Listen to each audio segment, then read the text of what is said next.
जनाब उमर अब्दुल्ला साहब के वज़ीर आला रियासत जम्मू और कश्मीर और उनके साथ हाजी बाग हुसैन साहब आल ब्लॉक प्रेसिडेंट नशियों ने मिलकर इस पिछले 15 या 20 दिन में तमाम प्रोग्राम जो हम तक पहुंचा दिया है। और अब हमें किसी साथी को यहाँ ये कहने की जरूरत नहीं है कि हमें किसी पर कोई किसी किस्म का शक और शुबहात है। सिर्फ मेरी गुजारिश है बरादरान कौम व मिल्लत से बिला लिहाज रंग और नस्ल व जात पात के एक शर्त में लाके पूरे जम्मू और कश्मीर को तस्दीक किया। न सिर्फ जम्मू कश्मीर के दफा 370 हल्के से नेशनल कॉन्फ्रेंस और कांग्रेस के मुश्तरका उम्मीदवार हमारे यूथ नेशनल कॉन्फ्रेंस के सूबाई सदर आपके साबका MLA जनाब एजाज जान साहब यहाँ स्टेज पे तमाम नेशनल आदाब और सत श्री अकाल। आखिरकार 10 साल के लंबे अरसे के बाद दोबारा इसी पार्क पे इसी तरह इलेक्शन के जलसे को खिताब करने का मुझे मौका हासिल हुआ है। 10 साल पहले भी इसी तरह इसी जगह यही उम्मीदवार लेके मैं यहाँ पे खड़ा था।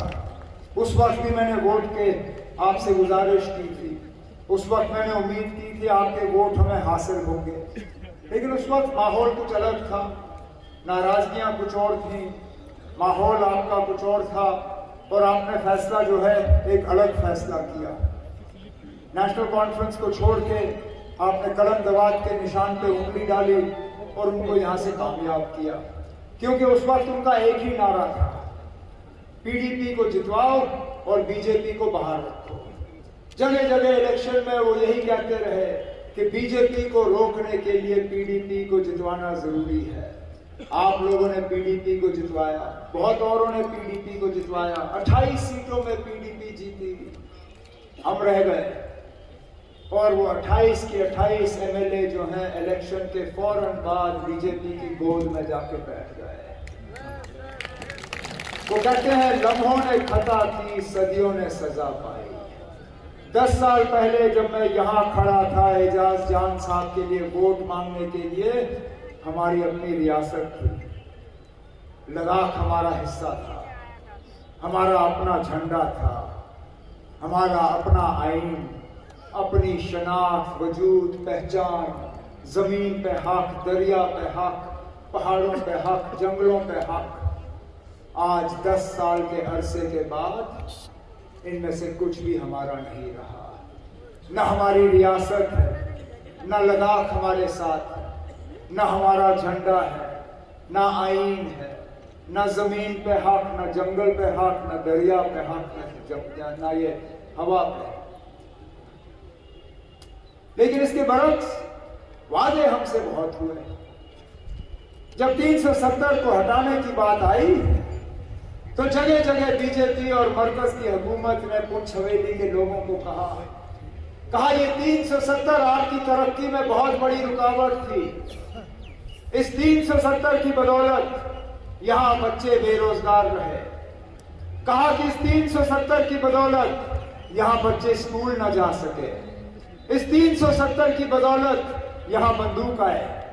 इस 370 की बदौलत यहाँ रोजगार नहीं आया।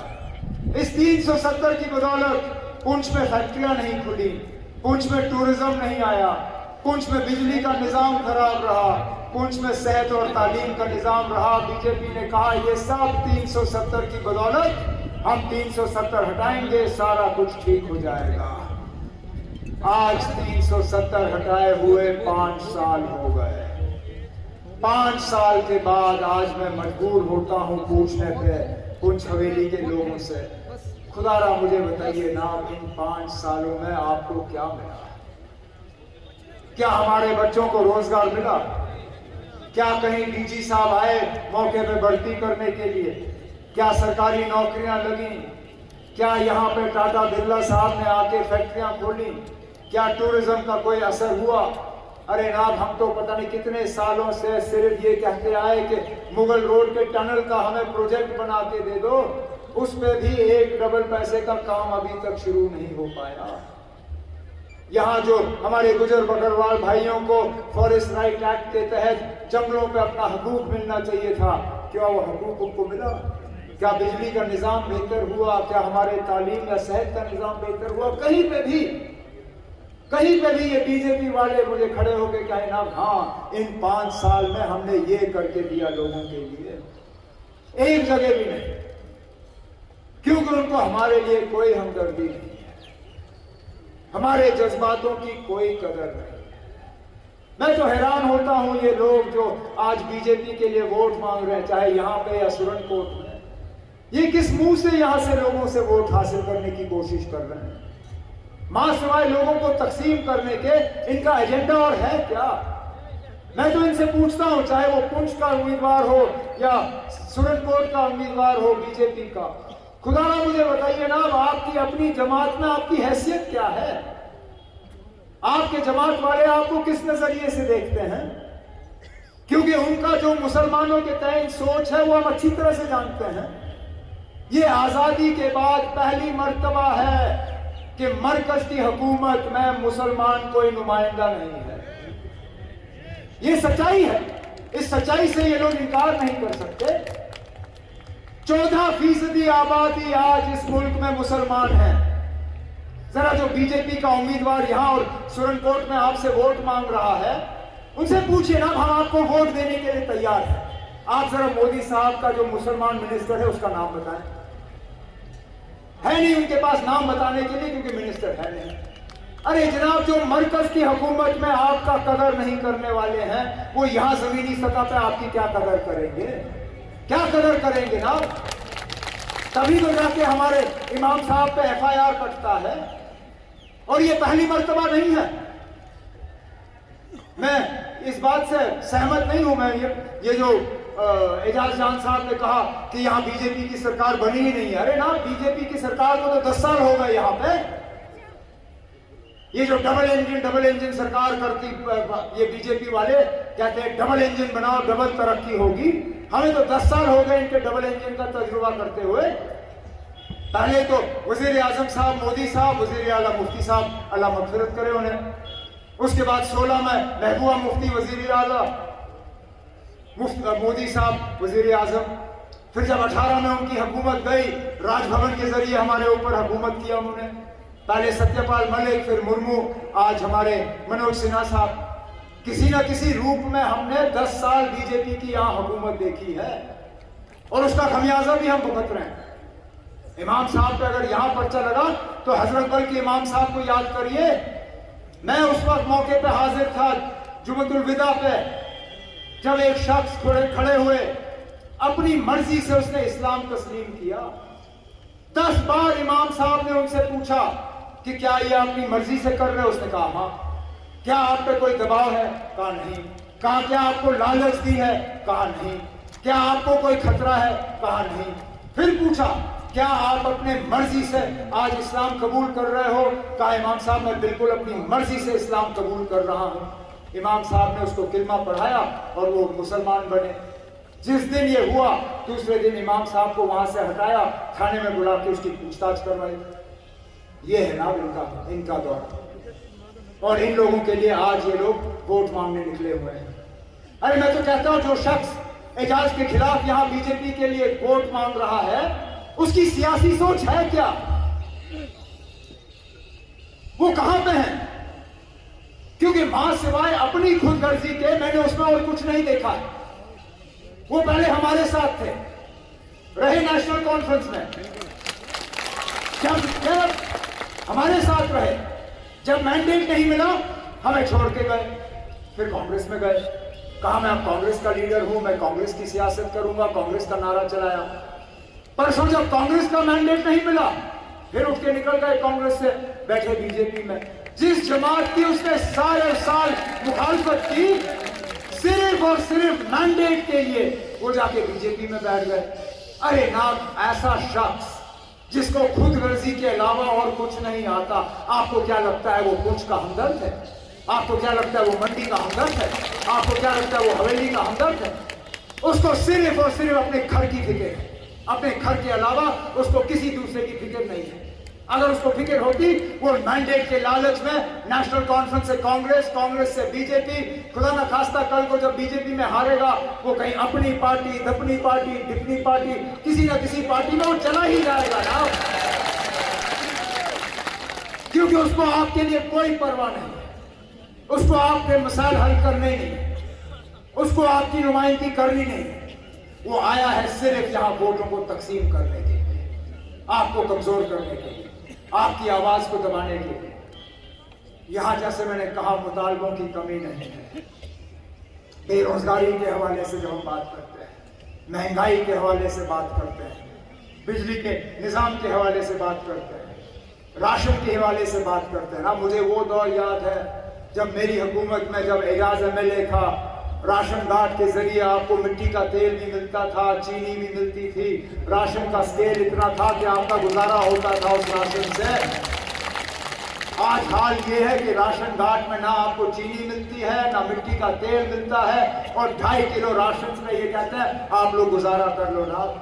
मैं इस बीजेपी के उम्मीदवार को पूछता हूं जो शायद महीने में 25-30 किलो राशन से कम खाता नहीं होगा, जरा अपना 2.5 किलो से अपना गुजारा करके दिखाएंगे।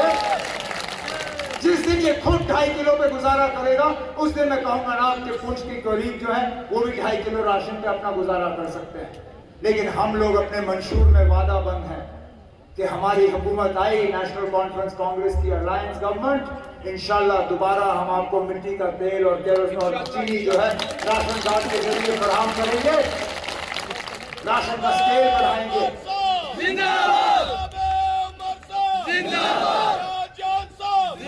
जिन दरियाओं की मैंने बात की, एक वक्त ऐसा था जब यहाँ से रेत निकालने का हक आपको था, जब यहाँ से पत्थर निकालने का हक आपको था।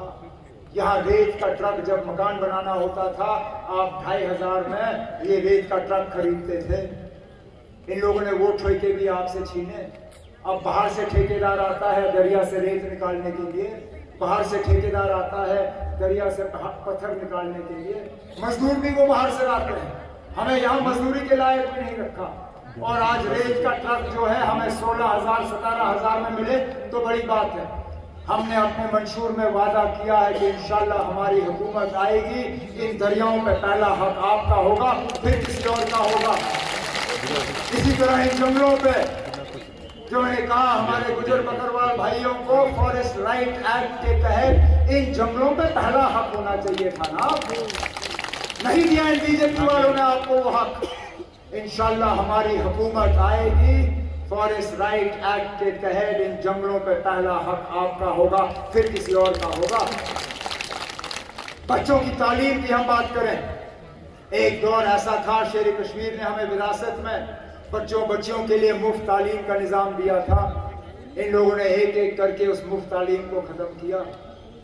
हम वादा बंद हैं कि हमारी हुकूमत आई तो हम फौरी तौर यहाँ के बच्चियों को स्कूल के लेवल से यूनिवर्सिटी तक मुफ्त तालीम फराहम करना शुरू करेंगे, ताकि ये फिर रोजगार हासिल करने के लायक हों।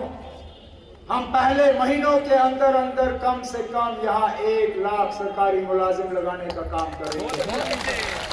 हम दूर दराज इलाकों में दोबारा DG को भेजना शुरू करेंगे, वहां कैंप लगेगा, कद बराबर छाती बराबर, DG साहब मौके पर दस्तखत करके आपको वहां पुलिस में दाखिल करेगा। ये हमारा वादा है आप लोगों के साथ। इसी तरह हमने मंशूर में बहुत और वादे किए हैं जो मैं चाहता हूं कि अभी और 25 तारीख के दरमियान मेरे साथी जो हैं वो बातें आप तक पहुंचाएं।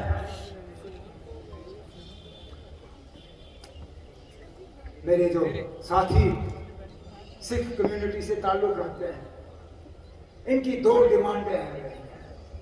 एक तो ना स्कूलों में जहां इनके बच्चे पढ़ते हैं वहां पंजाबी जबान सिखाई जानी चाहिए, और दूसरा इनके लिए माइनॉरिटी कमीशन बनना चाहिए ताकि माइनॉरिटी इनको स्टेटस मिले।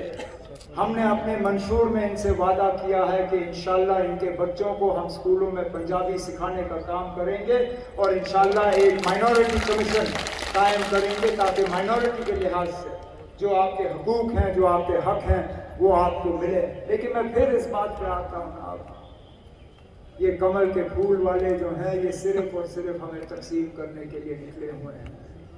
इनकी ताकत इस बात में है कि हम अलग हो जाएं। सुरनकोट में इनकी कोशिश है कि गुजर सारे अलग हों, गुजर तकसीम हो, वहां एक तरफ वोट हो और वो सीट बीजेपी ले। यहां पुंछ में उनकी सोच अलग है। यहां पुंछ में उनकी सोच ये है कि यहां गुजर एक साथ आ जाए, बाकी तकसीम हो जाए और दोबारा वो जीते। अब हम लोग हैं, हम कहते हैं ना कोई तकसीम नहीं होना चाहिए। हम ना हिंदू मुसलमान के नाम पे वोट मांगते हैं, ना जम्मू कश्मीर के नाम पे वोट मांगते हैं, ना सिख ईसाई के नाम पे वोट मांगते हैं, ना गुजर पहाड़ी के नाम पे वोट मांगते हैं। हम कहते हैं कि जम्मू कश्मीर मजबूत तब है जब हम एक साथ मिलकर काम करें, जब हम एक साथ इस हल को पकड़ के इसको आगे बढ़ाएं। और यही हमारी मुकम्मल कोशिश को आपने वोट का इस्तेमाल करना है। मैं सिर्फ आपसे यही गुजारिश करूंगा कि आप मेरी तमाम बातों पर गौर करें। अगर मेरी बातों में आपको जरा सा भी सच लगा, मेहरबानी करें आप 25 तारीख को नेशनल कॉन्फ्रेंस और कांग्रेस के मुश्तरका उम्मीदवार जनाब एजाज जान साहब को इंशाल्लाह जरूर। मैं जानता हूं आप में से कई सारे ऐसे हमारे साथी हैं जो यहाँ पे मियां अल्ताफ साहब का दीदार करने के लिए यहाँ जमा हुए थे। बदकिस्मती से कसूर मेरा है, कल मैंने मियां साहब को कुछ ज्यादा ही घुमाया यहाँ रियासी, पुंछ, रजौरी इन इलाकों में। उनकी तबीयत आज थोड़ी नासाज हुई, लेकिन मैं इतना आपको यकीन जरूर दिलाता हूँ कि 25 तारीख को आप वोट एजाज को दें। इंशाल्लाह 8 अक्टूबर को ये यहाँ से कामयाब होकर जाएंगे इंशाल्लाह। साहब और मैं यहाँ आके आपका यहाँ से शुक्रिया करेंगे और इंशाल्लाह उस वक्त आप साहब को भी उनकी बातें जो है आप सुन पाएंगे। लेकिन आज सिर्फ उस ये उम्मीद रखें कि हमारे तमाम मुतालबे, हमारे जो 10 साल हमारे साथ जो जुल्म हुआ, जो पकड़ धकड़ का दौर रहा, जो गिरफ्तारियां रही, जो हमें सताने का काम हुआ, मेरे साथियों ने कहा कि एडमिनिस्ट्रेशन हमारे खिलाफ काम कर रही है। करने दो ना, ये हमारी गाड़ियां भी ले जाएंगे, ये हमारे लोगों को भी तंग करेंगे, कोई बात नहीं। हमने खामोशी से इस चीज को बर्दाश्त करना है। 25 तारीख की सुबह तक, 25 तारीख के सुबह को हमने पोलिंग बूथ में जाना है, अल्लाह को याद करना है, भगवान को याद करना है, वाहिगुरु को याद करना है, हल का बटन ढूंढना है, उसको दबाना है और नेशनल कॉन्फ्रेंस कांग्रेस के उम्मीदवार जनाब एजाज जान साहब को यहाँ से कामयाब करके भेजना है, ताकि वो तमाम काम जो 2014 से पहले हमने शुरू किए थे, जो अभी तक मुकम्मल नहीं हो पाए, और जो आगे के काम हमने करने हैं, जो पुंछ की नुमाइंदगी हमने करने हैं, जो आपके मुतालबे और मुश्किलात हमने हल करने हैं, इंशाल्लाह ये 5 साल आप हमें दे दीजिए। हम आपको शिकायत या शिकवा करने का जो है कोई मौका नहीं देंगे। यही मेरी उम्मीद है।